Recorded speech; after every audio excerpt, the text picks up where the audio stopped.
Hello, welcome to the training. So the training is called 3 Steps to Kickstart Your Thyroid Health Without Overwhelm. And the reason I wanted to do this is because I come across women all the time who are a bit stuck as regards to where to go next. So they may be women who feel like they have a lot of thyroid symptoms and they've been to the doctors and they've tested as normal, and so they've been sent away again. Or they may be women who are already on medication but know that something isn't right and that the medication isn't doing everything they need it to, and so want to make steps to do, you know, whatever it takes in order to make it right and feel better and help the thyroid out, or help the thyroid health out, whatever needs to be done. So I thought I would just come up with some very simple steps that you can take that are going to make a big difference. And it's just basically kind of to set you off and to kickstart you. So, you know, basically you've probably been told that your levels are absolutely fine as they are, whether you're on medication or not. And the doctor says that you're fine, and that you know, these perhaps symptoms that you've got are perhaps caused by something else, maybe young children, maybe a tiring job, or maybe, you know, whatever, or maybe they don't even go that far as to suggest there is an issue and you feel like you're not really even being believed. But you feel rubbish. So what are you going to do next? Well, first of all, and if you've been in this group before, and also when you joined, I may have sent you this video. My first recommendation is to move towards an anti-inflammatory diet. Now, an anti-inflammatory diet is basically going to reduce the inflammation in your body. Hypothyroidism is an inflammatory condition. Any health issue really pretty much is an inflammatory condition. And there are things that we can do with the way that we eat that can reduce that inflammation dramatically. So that's the first thing we can do.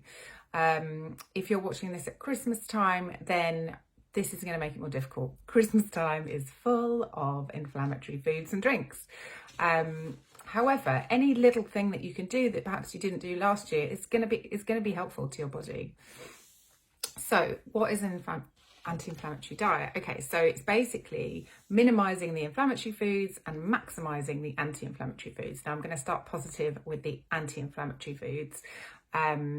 So the first thing is one of the most anti-inflammatory foods that you can ever eat is oily fish. Now don't switch off now if you don't like oily fish. I know that a lot of people don't like fish, or don't eat fish, or eat fish, but you know, they won't eat oily fish, or they'll eat salmon, which is a very popular fish, but won't go near any other kinds of fish. Salmon is oily, so that could be all you need.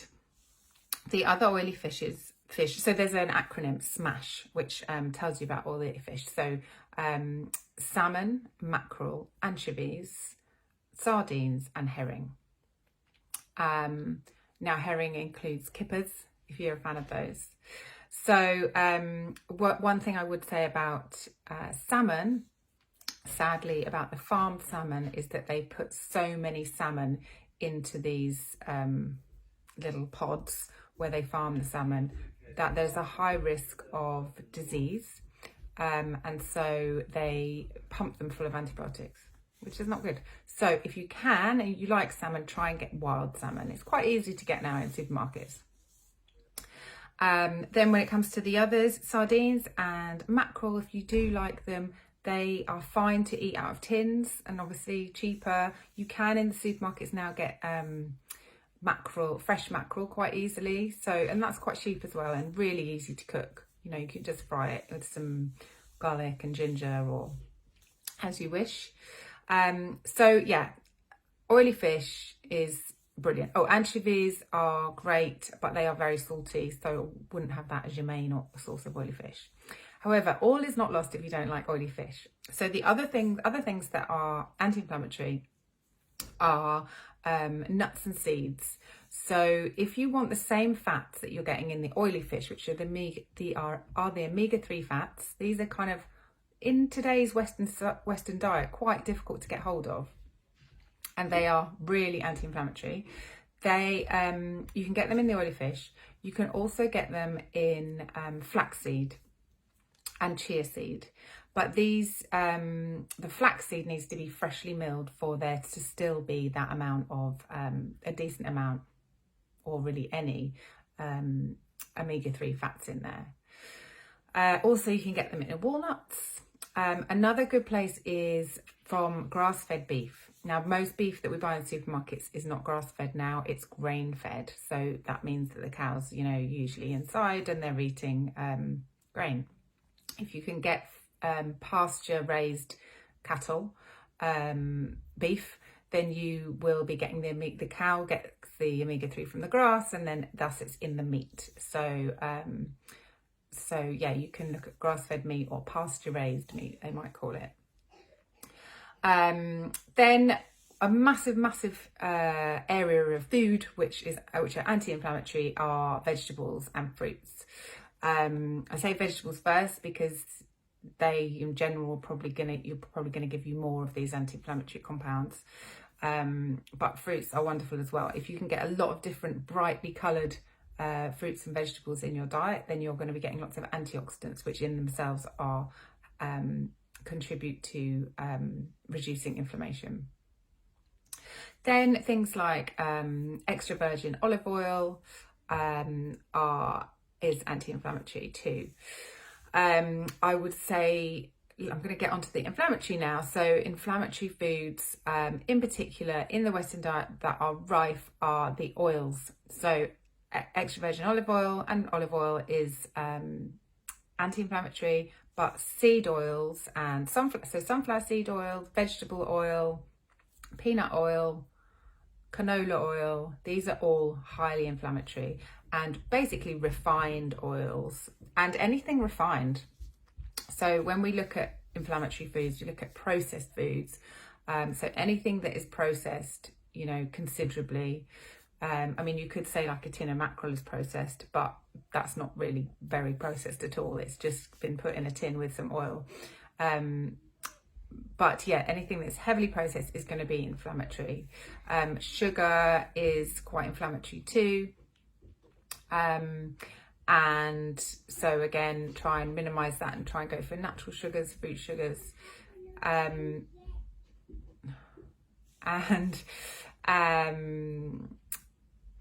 What else? Yes, then we look at grains. Now, some, depending on the person, some grains can be highly inflammatory. Gluten, particularly for those with thyroid conditions, as you've probably heard before, is inflammatory, and for most people it's inflammatory, but some people can handle it. And also dairy can be inflammatory as well. So I'm not saying, you know, cut them all out instantly, but just kind of look at where they are, how much they feature in your diet, and if you can reduce them slightly, that's brilliant. So anyway, that's my first point. Number one is start an anti-inflammatory diet. Number two, quite a lot going on outside my door. I'm getting a little bit put off, sorry about that. Number two is take some time out. Now, taking time out and reducing stress levels cannot be overestimated in its relevance and importance when it comes to thyroid conditions. The thyroid is very sensitive and it's very closely linked to the adrenals, and if the adrenals are fired up a lot because of your stress levels and you're releasing a lot of cortisol, then this affects your thyroid, and your thyroid will kind of go into survival mode.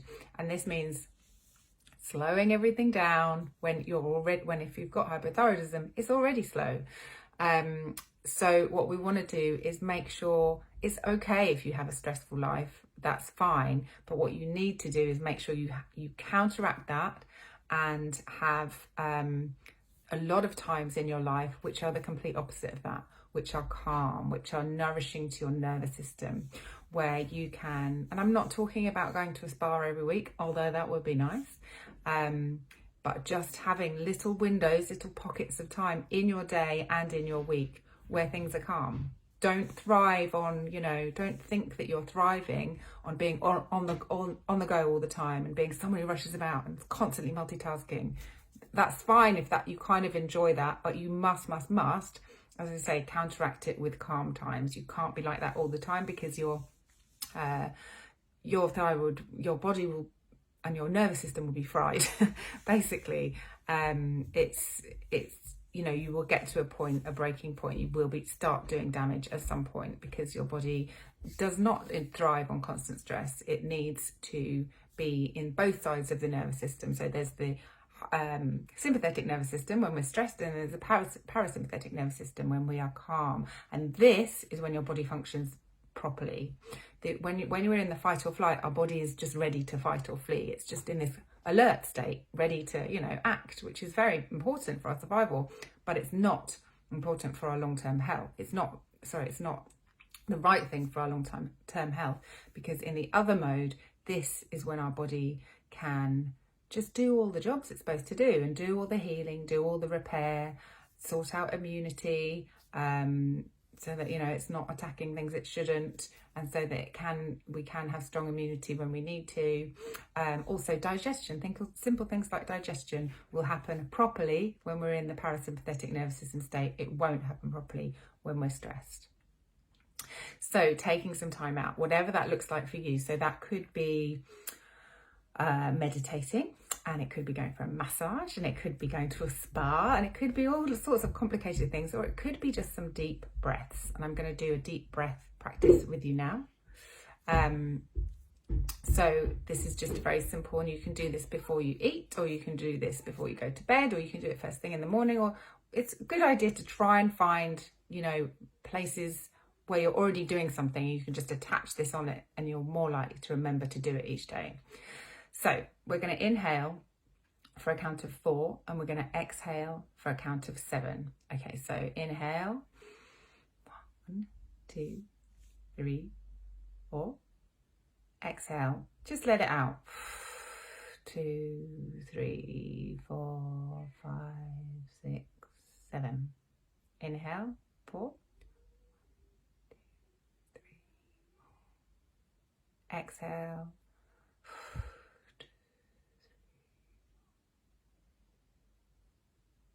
If you feel like you're straining on the exhale, then make the exhale slightly shorter. But what you'll find is once you keep going, once you get going, you'll be able to, your lungs will adjust, and you'll be able to inhale a bigger breath, and then you'll have to exhale a bigger breath. What we don't want to be doing is forcing the exhale, because that is not relaxing. But the point is of making the exhale longer than the inhale. It basically means we get into that parasympathetic nervous system state faster. So let's do one more. Inhale for 4. Exhale for 7.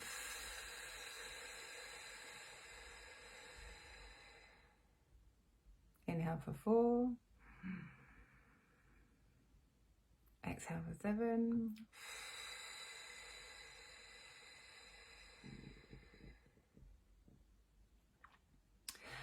I feel nice and calm now. So that was my number 2. And then number 3 is get some help. Now, this may not be the right time for you to get some help. It may, for various reasons. You can get some, when I'm talking about getting some help, this can be doing some research online. This can be looking at all the videos in this Facebook group. There's a lot of information in here. It could be finding someone whose book you want to read, who's an expert on this kind of thing. I haven't written a book, but I would like to one day. Or it may be time for you to kind of really, put yourself front and center, and put yourself first, and prioritize your health and invest in yourself. And if you are at that stage and you think you're ready, you're at a point where you're like, something must be done, and I need to, get all hands on deck, and I need proper support, then think about my program, Love Your Thyroid. It's long term, it's fully supported. You get, by fully supported, you get one-to-one support weekly if you need it. It's step by step. The steps are laid out, what you need to do, so there isn't really the risk of overwhelm. And if there is overwhelm, then you just come to one of the one-to-one sessions, and then and you know, we'll sort that out, work through it. And I just want to go over the TBH, which is my 3-step system, which kind of explains the overview. So T stands for thyroid. So we basically we pay attention to your thyroid and your thyroid hormone, and optimize the thyroid hormone that you make and the thyroid hormone that you take. And that can be to do with nutrients that you're taking, can be to do with lowering inflammation, lowering the autoimmune attack. Then the B of the TBH is body. So yes, we can improve your symptoms that you're getting all over your body by just by going via the thyroid, but we can also go direct to those areas that are not working so well, and we can optimize them. So that be your hormone balance, your metabolism, your digestion, all kinds of things.